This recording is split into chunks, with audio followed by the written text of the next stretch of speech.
اللہ تعالیٰ جل شانہ کے محبوب علیہ السلام نے ارشاد فرمایا کہ اللہ تعالیٰ پسند کرتا ہے ایسے بندے کو جو متقی ہے، غنی ہے اور لوگوں کی نظروں سے چھپ کے رہتا ہے۔ نمایاں ہونے کا اسے شوق نہیں ہے، بلکہ چھپ کے زندگی گزارنے کی آرزو رکھتا ہے، اور متقی ہے، اللہ کی حرام کردہ چیزوں سے بچتا ہے، اور غنی ہے، اللہ نے اس کو جو دیا ہے اس کو راہ خدا میں بانٹتا ہے۔ تین صفتیں جس بندے میں ہیں، متقی ہے، غنی ہے اور مخفی رہنے کا مزاج ہے، میرے حضور فرماتے ہیں وہ ایسا بندہ ہے جس سے رب رب ہو کے پیار کرتا ہے کہ یہ میرا بندہ ہے۔ تو اپنی زندگی گزارو تقوی کے نور سے، زندگی گزارو خلق خدا کو بانٹتے ہوئے بسر کرو، جو تم کو اللہ نے دیا اس کو بانٹ دو لوگوں میں۔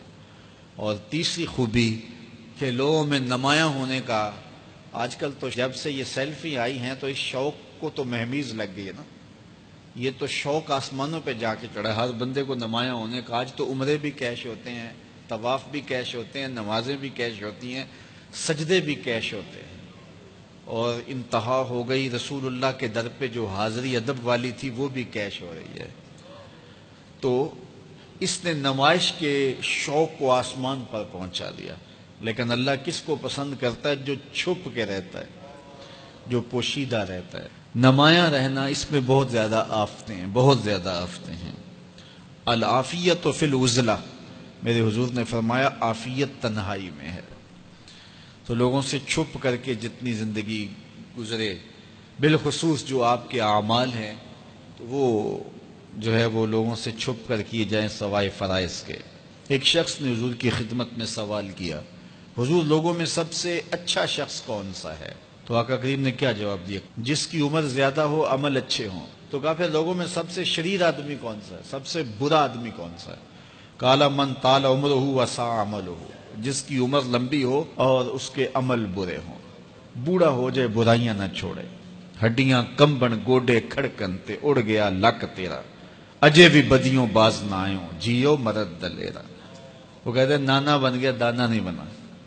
تو جس کی عمر زیادہ ہو لیکن اس کے عمل کرتوتیں اچھی نہ ہوں، بوڑھا ہونے کے باوجود بھی شرارتیں کرتا ہو، دو آدمیوں کو لڑاتا ہو، میاں بیوی کے درمیان تنازع کھڑے کر دیتا ہو، خاندانوں کے اندر شر پھیلاتا ہو، لڑائیاں پیدا کرتا ہو، متکبر ہو، اس کی چال ڈھال متکبرانہ ہو، اس کی نظر میں حیا نہ ہو، اس کی زبان گندگی اور غلاظت بکتی ہو، گالیاں دیتا ہو، عمر ہو گئی ہے لیکن اس کے عمل اچھے نہیں۔ فرمایا سب سے اچھا شخص دیکھنا ہے تو وہ ہے کہ جس کی عمر زیادہ ہے، عمل اچھے ہیں۔ سب سے برا شخص دیکھنا ہے تو وہ ہے جس کی عمر زیادہ ہے، عمل برے ہیں۔ اگلی روایت حضرت ابو کبشہ الانماری رضی اللہ تعالی عنہ سے مروی ہے، میرے حضور نے فرمایا تین چیزیں ایسی ہیں جن پر میں محمد ہو کے رب کی قسم اٹھاتا ہوں۔ ان میں سے پہلی بات یہ ہے کہ میں قسم کرتا ہوں کہ صدقے سے مال کم نہیں ہوتا، اور دوسری بات اگر کسی نے کسی پہ زیادتی کی اور اس نے کہا جا میں نے معاف کر دیا، تو حضور فرماتے ہیں میں قسم دیتا ہوں اس کی عزت کم نہیں ہوگی۔ ہو سکتا ہے کوئی شریک کہہ دے اور ڈر دے معاف کرتا ہی، کہا وہ کہہ دے، لیکن میں محمد قسم دیتا ہوں کہ عزت کم نہیں ہوگی، میں رب سے عزت لے کے دوں گا اسے۔ اللہ اکبر۔ تیسری بات، جب کوئی شخص سوال کا دروازہ کھول دیتا ہے، مانگنے لگ جاتا ہے، تو میرے حضور فرماتے ہیں میں قسم اٹھا کے کہتا ہوں اللہ اس پر محتاجی کا دروازہ کھول دیتا ہے۔ جو مانگنے لگ جاتا ہے پھر مانگتا ہی رہتا ہے۔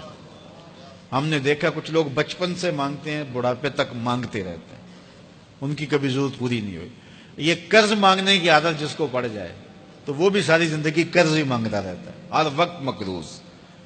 تو جس کو مانگنے کی عادت پڑ جائے تو میرے حضور فرماتے ہیں میں قسم اٹھا کے کہتا ہوں محتاجی کا دروازہ بند نہیں ہوتا، محتاجی اس کی جو ہے وہ مستقل اس کے اوپر مسلط کر دی جاتی ہے، وہ مانگتا ہی رہتا ہے۔ تو آئیے اس مختصر زندگی کو اللہ کے نام لگائیں، اس کے ذکر سے وابستہ کریں۔